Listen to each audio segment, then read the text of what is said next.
My grandfather, he came here from Macedonia years ago, and he used to tell us stories about how much he disliked the Greeks. They took over his country, they were taking away his culture and his heritage as a Macedonian. And he said the reason that he finally decided to come to America was because the Greeks tried to make him change his last name, and he was real upset about that. And so he came here to America. So growing up, my grandfather had a big disdain for the Greek, everything Greek, culture, their lifestyles, everything. Um, so I always thought, though, that there was a huge Greek influence within our family, and I was really interested in finding out about the Greek culture. So um, I set out to learn as much as I could about Greek traditions and culture, and I'd love to share those things with you today. The first place I looked was this website called Discover Greece, and I found an article called Traditions in Greece. And basically, it just talked about how the customs in Greece typically centered around life events such as births, baptisms, weddings, funerals, holidays.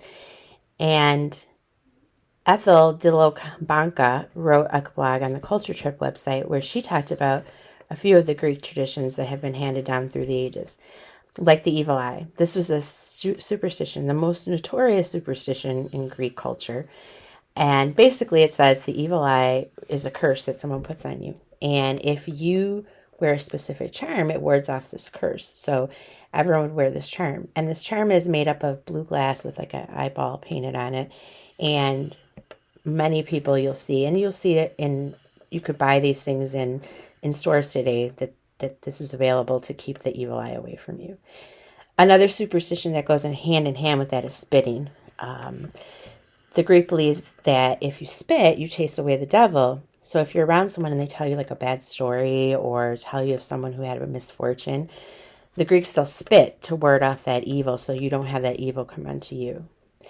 And probably the most popular of traditions that you might have seen on TV or in movies was plate smashing. And plate smashing is simply a thing that they did to celebrate. Usually you'll see it at weddings, and you'll see it whenever they're celebrating like good music. They want to signify that music is good. So that tradition, though, has changed over the years, and now they throw flowers instead of plates, probably just because it doesn't seem like it's cost effective, I guess, to throw plates. There are many Greek traditions that center mainly around the biggest holiday in Greece, which is Greek Easter. And there's a lot of things that lead up to it. During my research, I found an article written by Irildo Gaga called 10 Greek Traditions That Will Make You Feel More Greek. The first of these is Epiphany, which is celebrated on January 6th. And basically what happens is this is a celebration of Jesus being baptized by John the Baptist in the Jordan River. So a priest will go down to a body of water, and a bunch of people go there, like from the church, and he'll bless the cross and throw the cross into the water, and then everyone will jump in the water, and whoever finds the cross, they say has good luck for the rest of the year. Then the most festive of the celebrations takes place 3 weeks before the start of Lent, and it's called Apokris, or Greek Carnival. People get dressed up, there's a lot of dancing, street parades, music, food, and they just celebrate for that 3 weeks before Lent begins. And then Cathara Deftra, which translates to Clean Monday, signals the end of the Greek Carnival and the beginning of Lent. And during this time, people will eat on that Clean Monday like seafood, and they make a special bread only that day every year. It's like a flatbread. It's called Lagana. And it basically kicks off, there's 40 days of Lent where people give up meat for that 40 days so they can't eat meat. And so that kicks it off. The Lent season then leads up to Greek Easter, which is the most celebrated holiday in Greek culture, like I said. And according to Ethel Dilobanka's blog, Holy Week is celebrated with tons of different traditions, one of them being dyeing eggs red, and that's supposed to symbolize the sacrifice of Christ.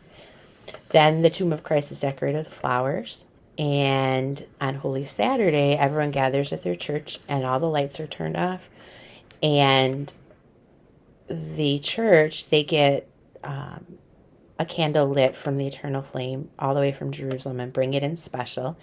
and they light one candle in the church, and then eventually everyone can light their candles in the church. And it basically is, like I said, symbolizes Jesus' tomb, the inside of his tomb.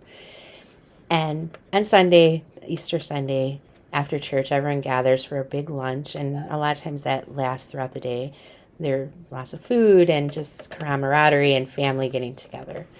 So as you can see, Greek traditions are interesting and fun, from superstitions like the evil eye and spitting to celebrations leading up to Easter.